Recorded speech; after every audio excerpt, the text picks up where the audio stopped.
Whenever a new show drops for a franchise we've loved for decades, it's supposed to be a big deal, right? A moment for everyone to celebrate. But with Starfleet Academy, it's been different. Instead of a celebration, it's created this huge split, driving a wedge right between critics and the audience. And it's kicked off this massive debate about what this franchise is even supposed to be anymore. So today, we're going to dig into that controversy and try to understand what's really going on here. So, where does a division this deep even come from? Well, sometimes the best clue comes directly from the creative team. This quote, this really says it all. It tells you that the division we're seeing wasn't an accident, it was the goal. The plan wasn't just to make another chapter, it was to take what people expected and completely intentionally shatter it. And that philosophy right there is at the absolute heart of this whole debate. And you know what? In that mission to shatter expectations, they definitely succeeded. It has created one of the most polarized reactions we've seen in a long, long time. It's really a tale of two completely different shows, depending on who you're listening to. I mean, just look at this gap. It's huge. On the one hand, you have professional critics loving it, giving it a really strong 86% approval. But on the other hand, the audience score is way down at 48%. That's not just a small disagreement, that's a massive, fundamental disconnect in how the show is being experienced. And this right here perfectly illustrates why that gap is so big. The critics are calling it a transgressive thrill, they're praising its modern feel and its focus on inclusion. But then you look at what a lot of the audience is saying, and it's the exact opposite. They feel it's strayed so far from what the franchise means that it's unrecognizable. They point to characters they see as incompetent, and a big one, this clunky humor that just keeps killing the mood in what should be serious, dramatic moments. And of course, whenever you see a gap this wide between the critics and the fans, you know the term that's going to pop up, review bombing. The argument goes that the low audience score isn't real, that it's just a coordinated attack by a small group of angry fans.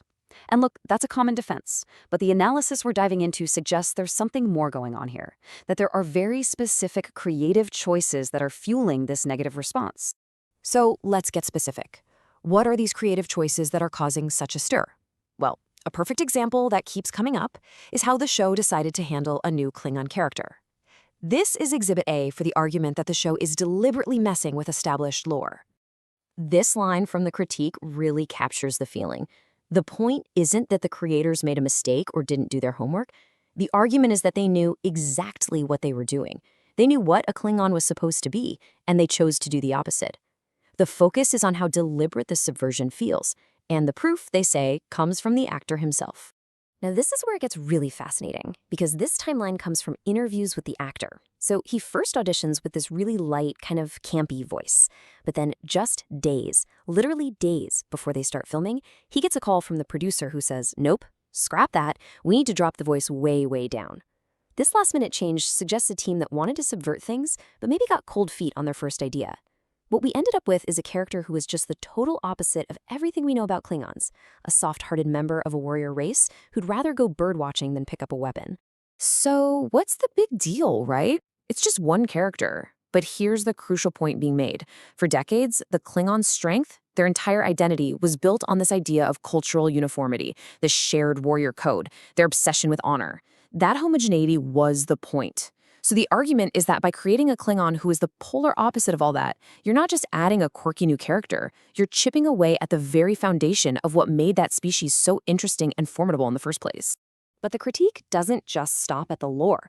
It goes way deeper, into the show's overall vibe. The argument is that Starfleet Academy feels like it's constantly at war with itself, like it can't make up its mind if it's a serious drama or some kind of goofy comedy. The analysis points out this weird cycle that just seems to happen over and over again. The show will do a great job building up tension. You're on the edge of your seat, the stakes are high, and then boom, an out-of-place, goofy joke gets thrown in, and all that tension just vanishes. It's like letting the air out of a balloon. The dramatic moments don't have a chance to land, and it just leaves you feeling kind of confused. And if you need a perfect textbook example of this is the line everyone points to. It's said during a moment that is supposed to be incredibly tense and dangerous, but a line like this, it just turns the whole thing into a cartoon.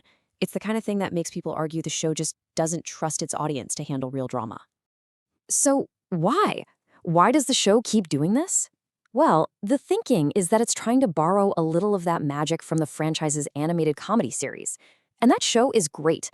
The wacky, fast-paced humor totally works in animation. The problem, as the critique argues, is when you try to lift that exact same comedic style and just drop it into a live-action drama. They're two different things with different needs, and when you mix them like this, you can end up hurting both the comedy and the drama.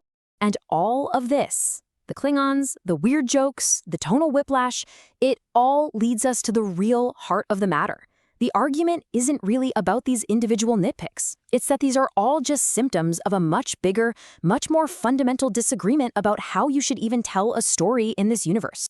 And this slide right here, this is probably the most important part of the whole discussion. It breaks down two completely different ways of building a story. The classic approach, the one that made the franchise a legend, always started with a big sci-fi idea, a concept, like, is an android a person? Or what would we do if we met an all-powerful being? The characters and their feelings were the lens through which we explored that big idea. But this new approach, it flips that upside down. It starts with the characters' feelings first, their emotional arcs, and then, only after that's decided, does it try to figure out a plot to wrap around those emotions. And look, you don't have to take my word for it. This isn't just a theory. The writers have openly talked about this. A writer for the show said straight up that they begin in the writer's room by talking about emotional arcs. The sci-fi plot isn't the starting point, it's the challenge. It's something that has to be figured out later to service the emotional story they've already decided. So if you follow this line of thinking, this emotion-first method is the root of all the other perceived problems. When you prioritize feelings over plot, you can end up with stories that don't really go anywhere. It becomes much harder to create those classic, complex moral dilemmas that the franchise was famous for. And ultimately, it explains why many feel the show never quite gets to those big ideas. In the eyes of its detractors, it's not just a different style, it's a fundamental departure from the show's very identity.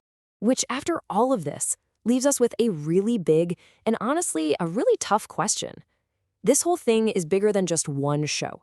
It's about the challenge facing pretty much every beloved franchise today.